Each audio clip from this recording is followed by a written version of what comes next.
ठीक है, क्लास 10 का चैप्टर इलेक्ट्रिसिटी, पेज नंबर 218 का क्वेश्चन नंबर 1, 2 एंड 3। यहाँ पे तीनों आपको हर बार हम हिंट दे देते हैं, टॉपिक के बारे में बहुत कुछ बता दिया जाता है जो उसके बीच में होता है। ठीक है, तो पहला क्वेश्चन जो है आपका क्या है, पहला क्वेश्चन है why does the cord of an electric heater not glow while the electric element does.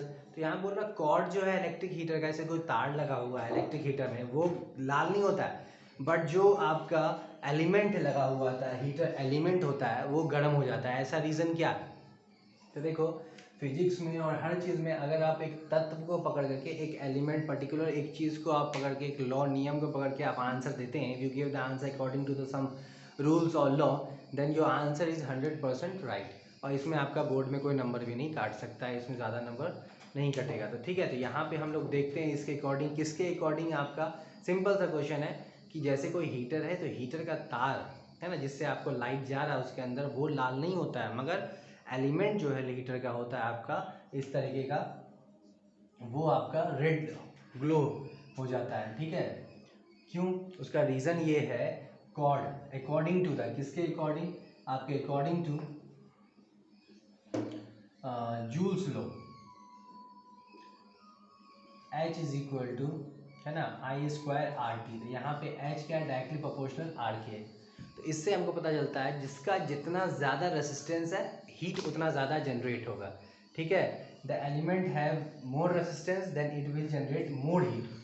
तो because of which we use the element in which the resistance is very high, then it will glow red, and if we use the wire in which the resistance is very less, then it will not glow red। Simple सा बात है। ऐसा तार हम लोग इस्तेमाल करेंगे जिसमें रेजिस्टेंस कम है, इसीलिए वो गर्म नहीं होता है, और जो आपका एलिमेंट है उसका रेजिस्टेंस हाई है, इसीलिए वो ग्लो हो जाता है। किस नियम के अनुसार? जूल्स लॉ के according. So we use the element whose resistance is very high, ठीक है, और वायर का कम होता है। क्वेश्चन नंबर 2 देखते हैं। Compute the heat generated while transferring the 96,000 coulomb charge in 1 hour. तो क्वेश्चन फिर से बताया, हमेशा बताता हूँ मैं कि क्वेश्चन जो है पहले उसमें गिवन है, जो गिवन देख लो, उसी के अकॉर्डिंग फिजिकल क्वांटिटी का आपका रिलेशन निकालते के साथ फॉर्मूला बैठाओ, आंसर निकालो। तो यहाँ पे देखते हैं हम लोग, चार्ज आपका कितना दिया हुआ है, Q इज इक्वल टू 96, है ना, 96,000 coulomb, and the time is equal to 1 hour is equal to 60 into 60, ठीक है, second.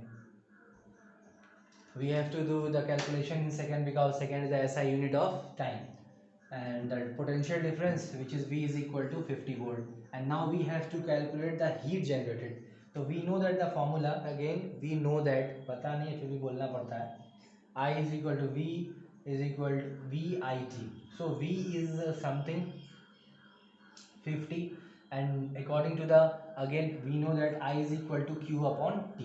So here Q upon T is equal to 96,000 upon 60 into 60। तो यहाँ पे हम ये फॉर्मूला लगा सकते हैं, यहाँ पे आप प्लेस कर दो वैल्यू, V का 50 और I का आपका वैल्यू क्या हो गया, 96,000 upon 60 into 60। So it will become current time is again 1 hour, that was 60 upon 60। तो इसको काटने के बाद वैल्यू जो है आपका, टोटल वैल्यू इसको सॉल्व करके आपको कितना आ जाएगा, 5 6 30 and 5 9 45, 5 9 45, so 48। How much zero, 1 2 3 4, 1 2 3 4, तो 4 टाइम्स आपका जीरो हो गया। तो now it will, we can write this 4.8 into 10 to the power 1 2 3 4 5 6 joule. ठीक है, तो ये आपका आंसर आ गया पर्टिकुलर। ठीक है, कैसे निकाला? Simply VIT। तो V आपका दिया हुआ I is equal to Q upon T होता है, so Q upon T is written here, and again T is here. ठीक है, लास्ट क्वेश्चन है question number 3। Again we have to find the, calculate the heat develop.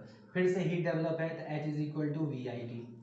तो V आपका देखो question में क्या दिया हुआ है, V दिया हुआ है, V नहीं दिया हुआ, बट आपको क्या दिया हुआ है, यहाँ पे आपको जो दिया हुआ है वो क्वेश्चन में दिया हुआ है given R is equal to 20 ohm, I is equal to 50 ampere 5 ampere sorry, and the time is equal to 30 second. तो यहाँ पे ये तीन चीज़ दिया हुआ है, तो हमको I पता है और T भी पता है, बट V नहीं पता है। तो V इज इक्वल टू क्या होता है, according to the Ohm's law V is equal to I R. तो V is equal to I R, जो आई आर बोलता हूँ बार बार। तो ये क्या हो गया 5 इंटू 20। तो यहाँ पे हम V का वैल्यू क्या रख सकते हैं, 5 इंटू 20 इंटू आई का वैल्यू क्या हो गया 5 एम्पियर एंड T का value 30 second. So the final value will become 100 into 5, है ना, 5 तो या 15, ये हो गया आपका। इसका फाइनल वैल्यू आ जाएगा 1.5 into 10 to the power 4 joule. ठीक है, तो यहाँ पे जो मेनली था इस क्वेश्चन में आपका जूल्स लॉ था। आपको एक क्वेश्चन में भी आता है डिराइव द जूल्स लॉ, बहुत बार पूछा जाता है इनसे CBSE में। तो डिराइव करने जूल्स लॉ बोले तो आप क्या लिखेंगे, we know that H is directly proportional to I, H is directly proportional to V, H is directly proportional to T. By solving this we get H is equal to VIT, again V is equal to IR, so IT, and lastly we get I square RT. This is called Joule's law, है ना। कोई भी चीज़ यहाँ पे क्या होता है कि पहले साइंटिस्ट लोग जो है इस बात का ध्यान दिया कि हम किसी में पावर सप्लाई करते हैं तो वो गर्म हो जाता है जलते। देखिए होगा इलेक्ट्रिकल अप्लाइंसेज जो होता है वो चलते चलते गर्म हो जाता है, बिकॉज ऑफ विच वहाँ पे उन लोगों ने क्या किया, हम लोगों को पता है कि power, we know the formula P is equal to VI. So if regular supply is given to the some any appliances, then T into P is equal to VI into T. Both तरफ हमने क्या किया, time into कर दिया। तो ये क्या हो गया, पावर हीट हो गया, और ये क्या हो गया VIT। तो इस दो तरीके से यू कैन सॉल्व, है ना, you can derive the Joule's law. Joule's law क्या है, यही है आपका H is equal to VIT, है ना, I स्क्वायर RT हम कह देते हैं। ठीक है, तो इसमें ज़्यादातर यही आपको बताया गया, दोनों में हमने सेम बेस फॉर्मूला लगाया ताकि आपका आसानी से आंसर आ जाए, कोई यहाँ पे आपको दिक्कत ना हो, कोई कन्फ्यूज़न ना हो। यहाँ पे भी हमने VIT लिया और यहाँ पे हमने VIT लिया।